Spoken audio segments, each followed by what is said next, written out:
channel Ngulik Horor.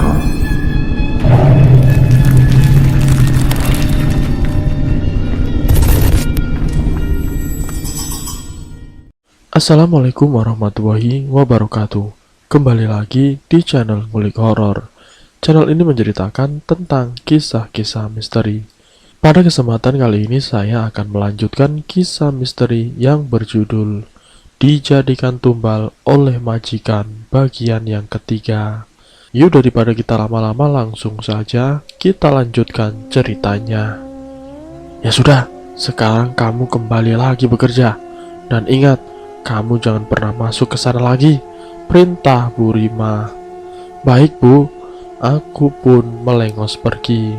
Tunggu, jangan bilang siapa-siapa tentang apa yang kamu lihat di ruangan itu, kata Pak Heri menimpali.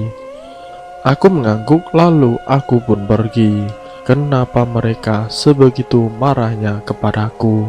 Sepertinya dugaanku benar bahwa keluarga ini telah melakukan pesugihan. Ayo, aku membalikan badanku, ternyata Aldo yang memanggilku. Ayo, tolong maafkan keluargaku ya. Mungkin mereka emosi karena tempat itu tidak pernah dimasuki orang asing, kata Aldo.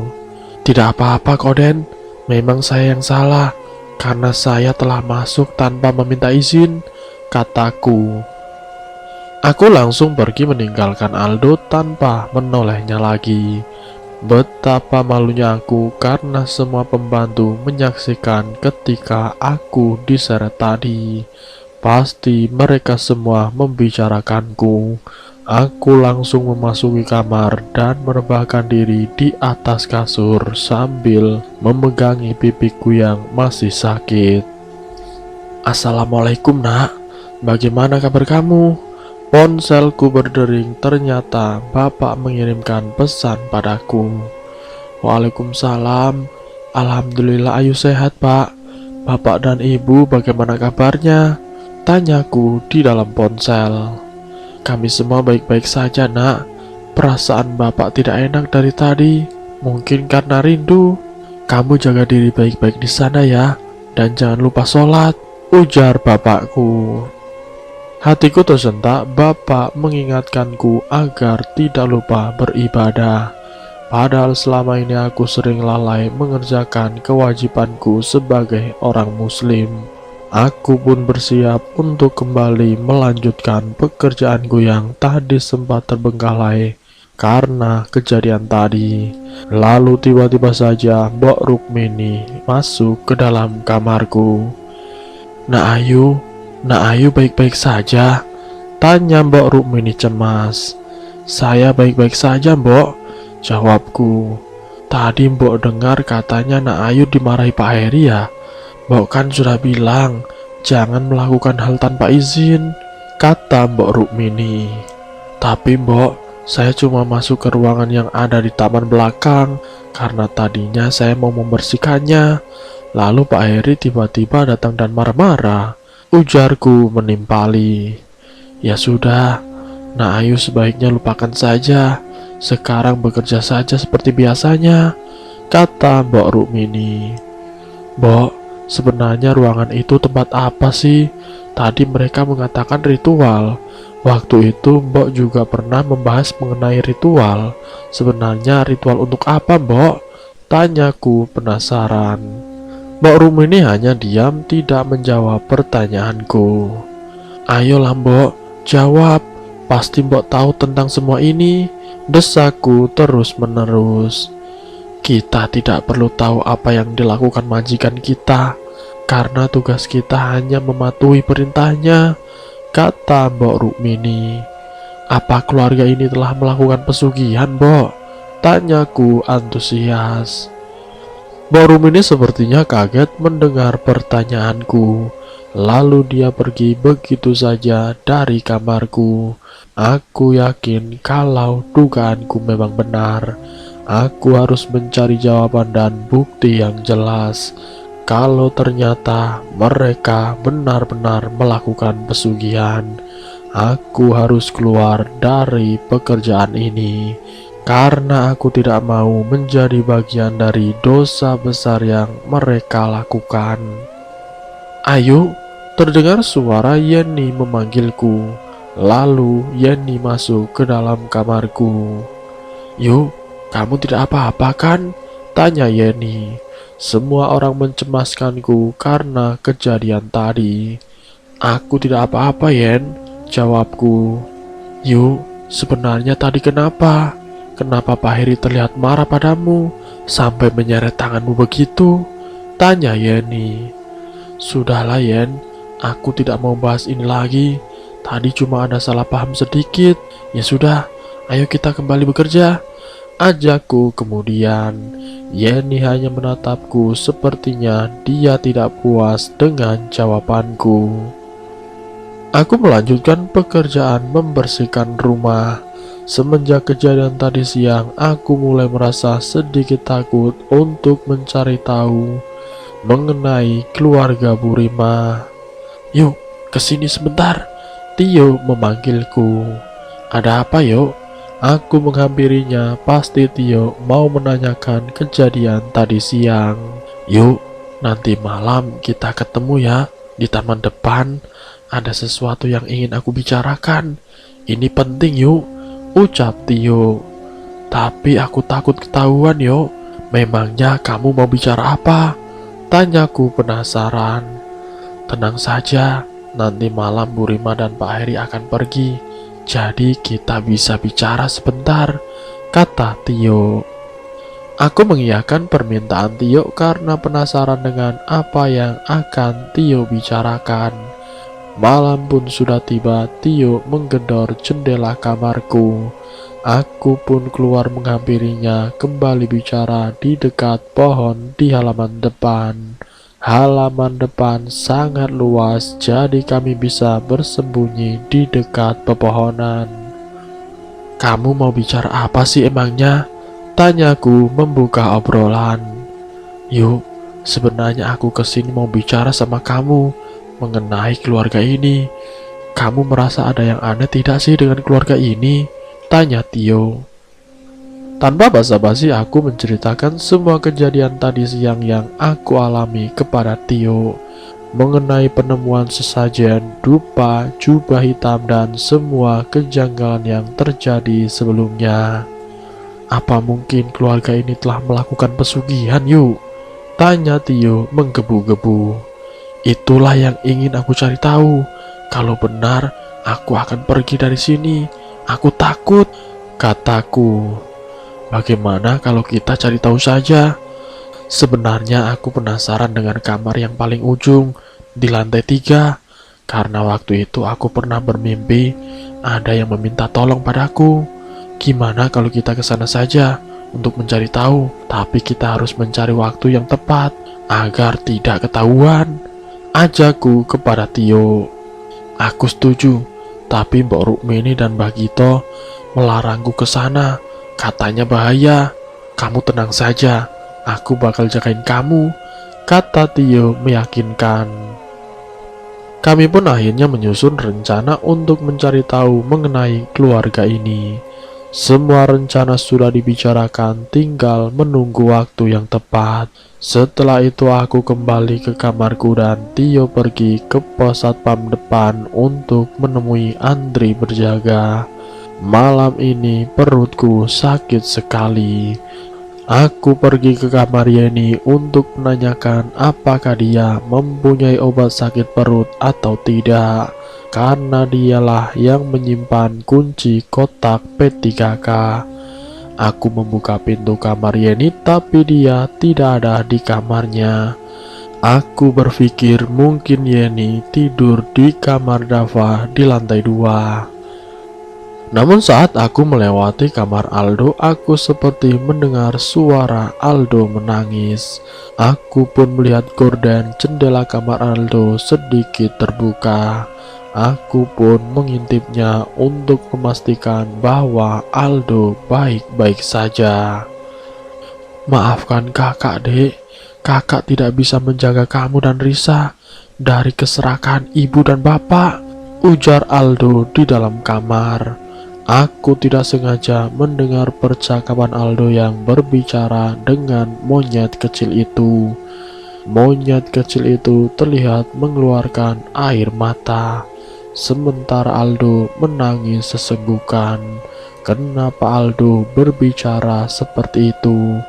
Siapa sebenarnya monyet itu dan Risa?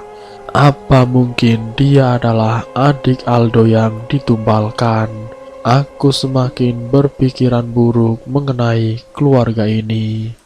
Aku jadi semakin takut bekerja di sini.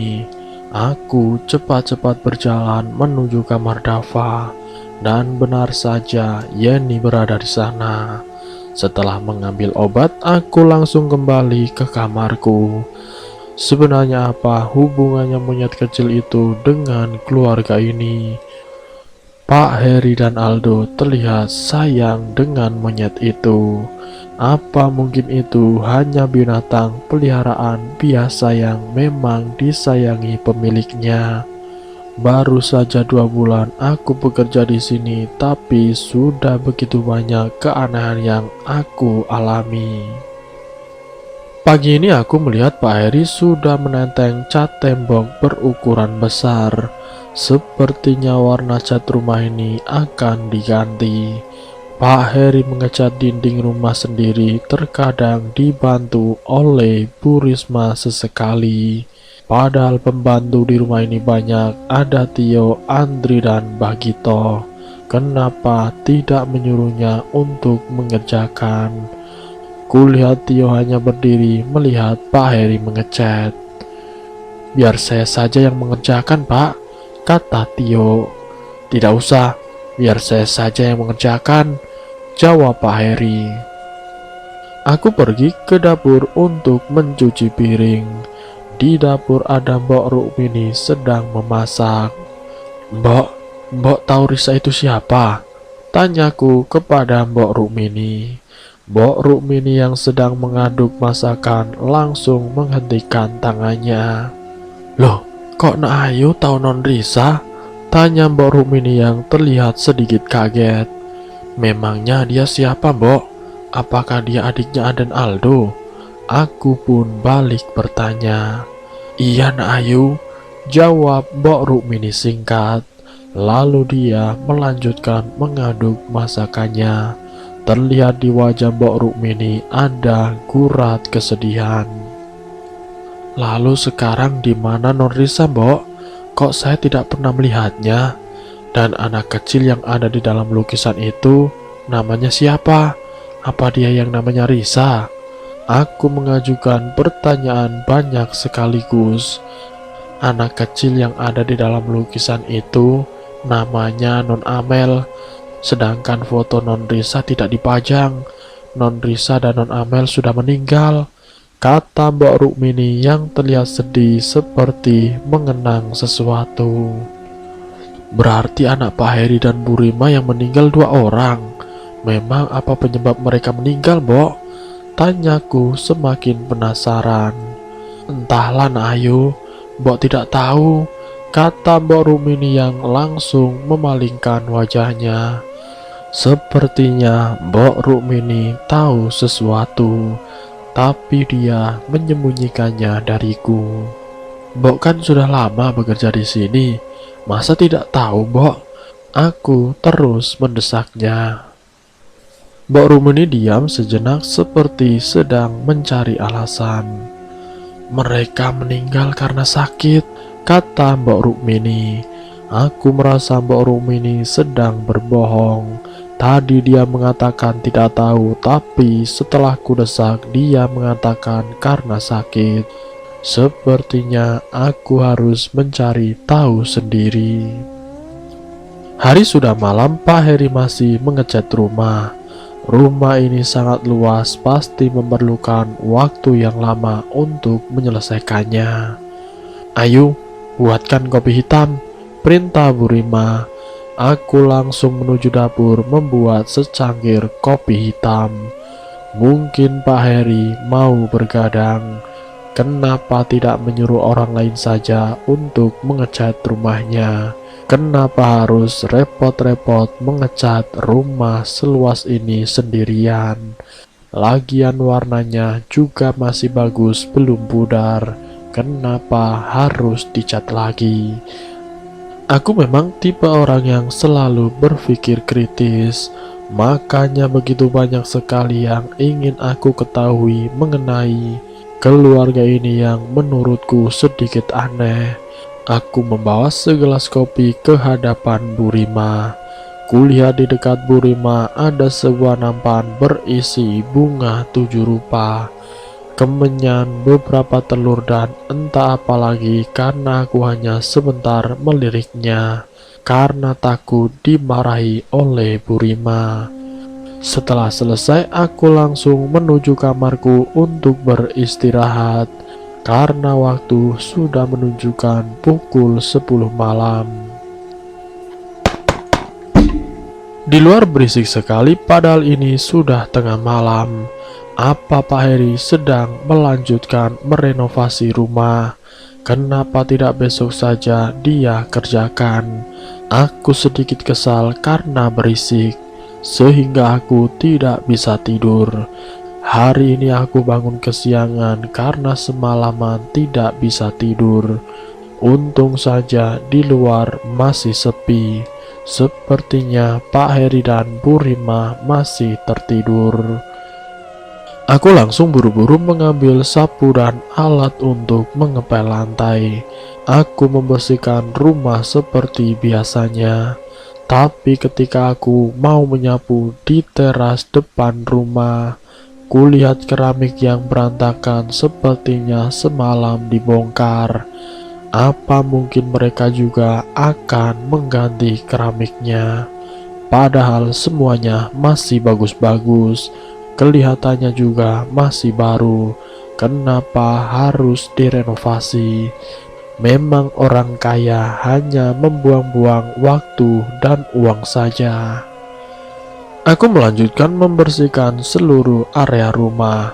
Pak Heri sudah bangun dan kembali melanjutkan pekerjaannya merenovasi rumah seorang diri. Sementara Bu Rima sedang menonton TV di ruang tamu.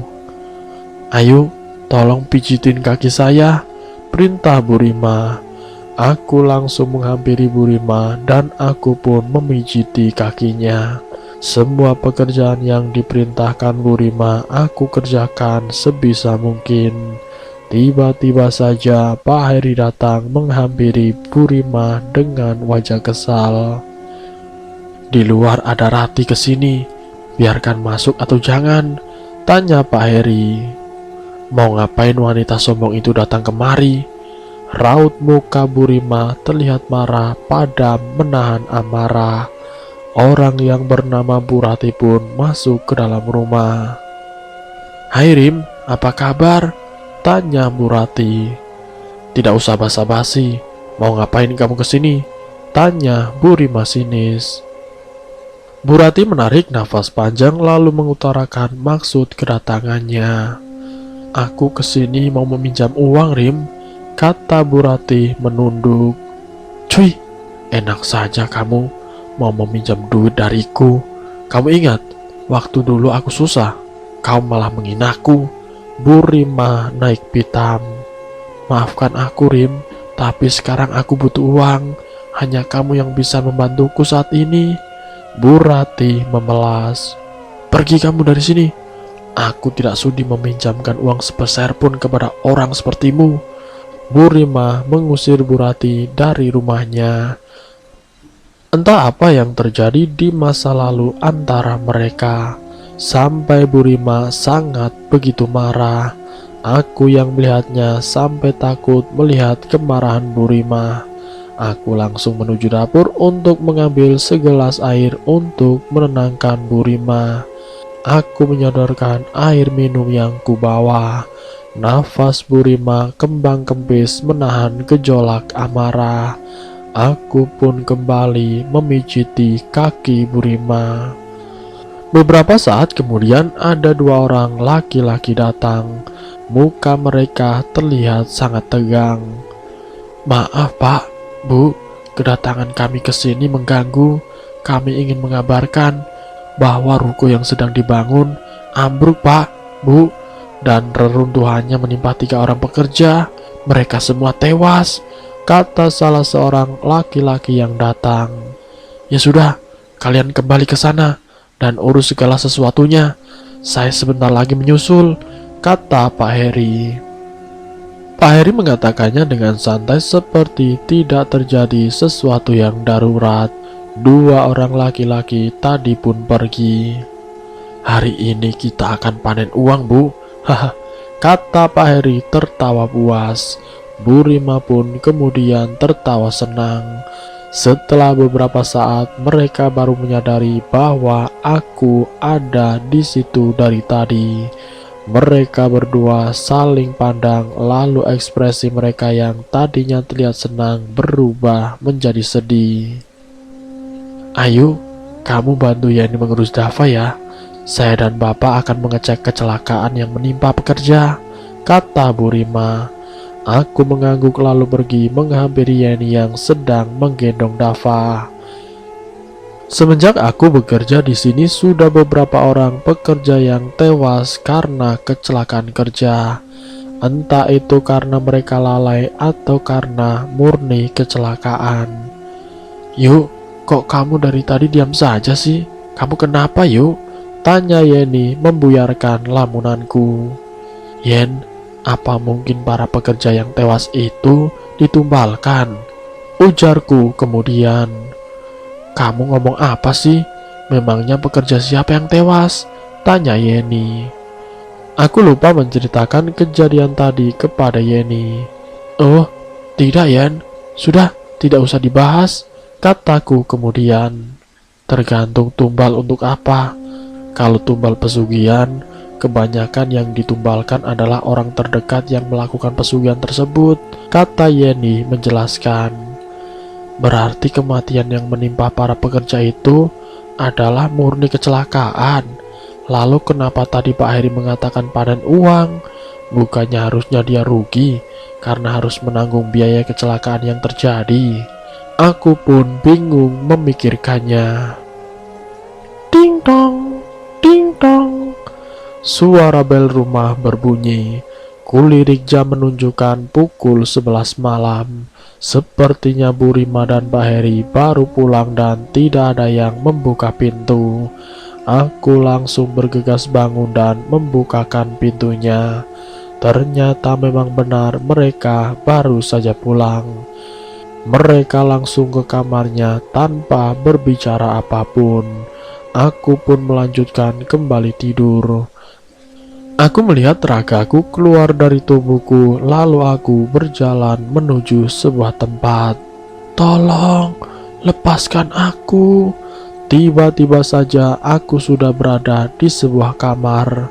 Aku melihat ada seorang wanita yang sedang disiksa oleh segerombolan monyet.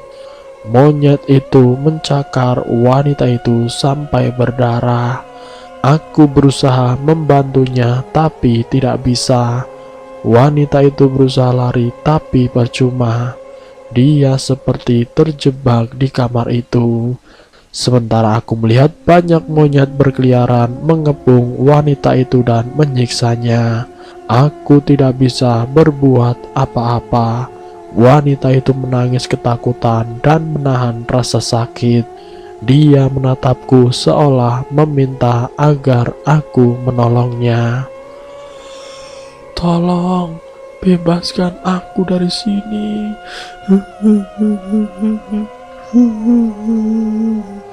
Dia menangis.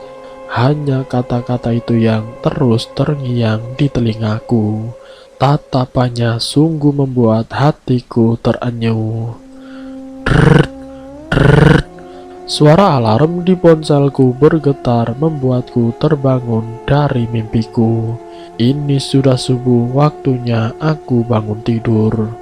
Wanita itu, kenapa dia selalu mendatangiku dalam mimpiku? Siapakah dia? Apakah dia ada hubungannya dengan rumah ini?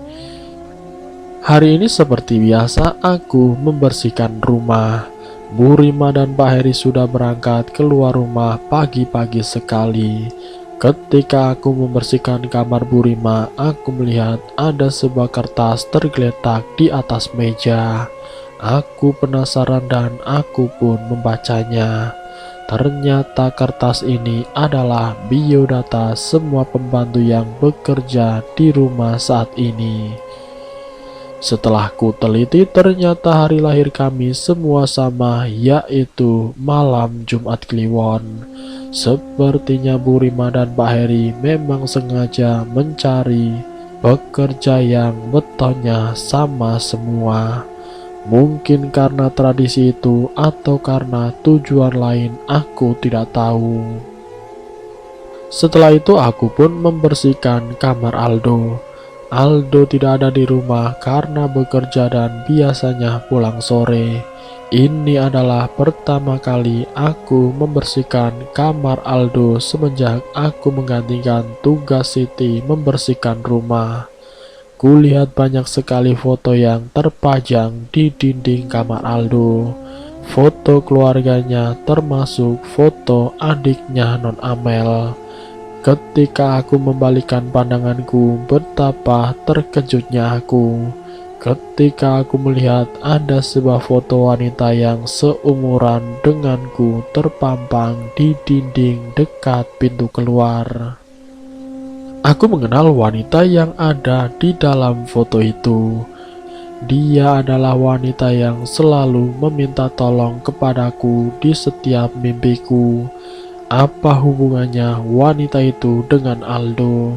Aku menaiki sebuah kursi untuk mengambil foto itu. Setelah mendapatkannya dengan cepat, aku mencari Mbok Rukmini. Aku harus menanyakan, pasti dia mengetahuinya. Aku mencari Mbok Rukmini ke dapur, tapi dia tidak ada. Pasti dia sedang membersihkan taman depan rumah. Dan benar saja, dia ada di sana. Aku langsung menghampirinya tanpa basa-basi. Aku langsung bertanya, "Mbok tahu tidak, yang ada di dalam foto ini siapa?" Tanyaku penasaran. Mbok Rukmini mengambil foto yang aku bawa dan melihatnya dengan seksama. "Ini kan foto Non Risa. Kenapa fotonya dibawa, Nak Ayu? Cepat, kembalikan lagi ke tempat semula," perintah Mbok Rukmini. "Risa? Bukannya dia adiknya Aldo?" Tanyaku memastikan. "Iya, kembalikan lagi ke tempat semula," pinta Mbok Rukmini. "Kalau wanita itu Non Risa, kenapa dia selalu meminta tolong padaku dalam mimpi? Apakah kematiannya tidak wajar?" "Mbok, sebenarnya Non Risa meninggal karena apa?" Aku terus mencecar Mbok Rukmini. Mbok Rukmini terlihat gelagapan mendengar pertanyaan yang pernah aku ajukan waktu itu. "Kan Mbok pernah bilang Non Risa meninggal karena sakit," jawab Mbok Rukmini. "Sakit apa, Mbok?" Aku ingin memastikan dengan jelas. Mbok Rukmini diam seperti sedang berpikir.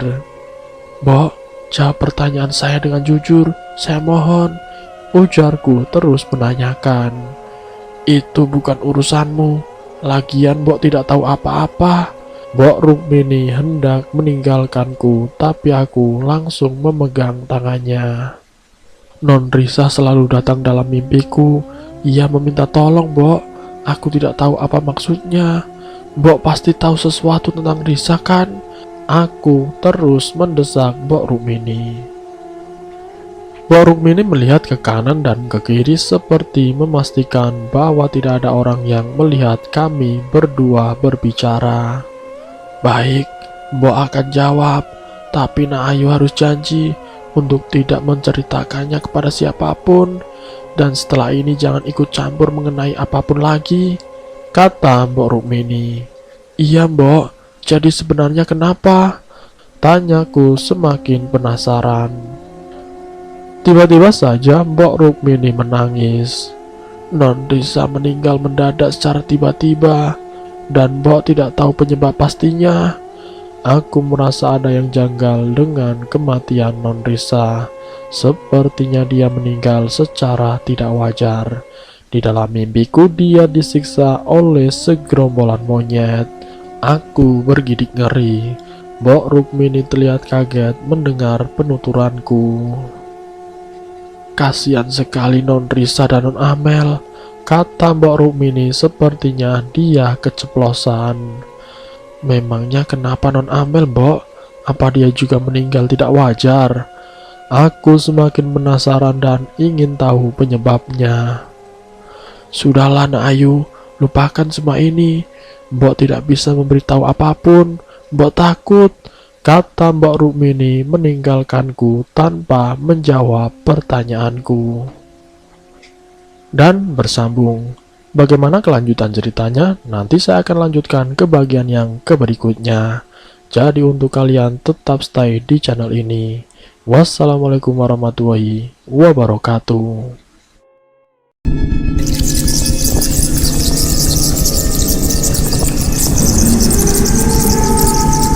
Selamat datang di channel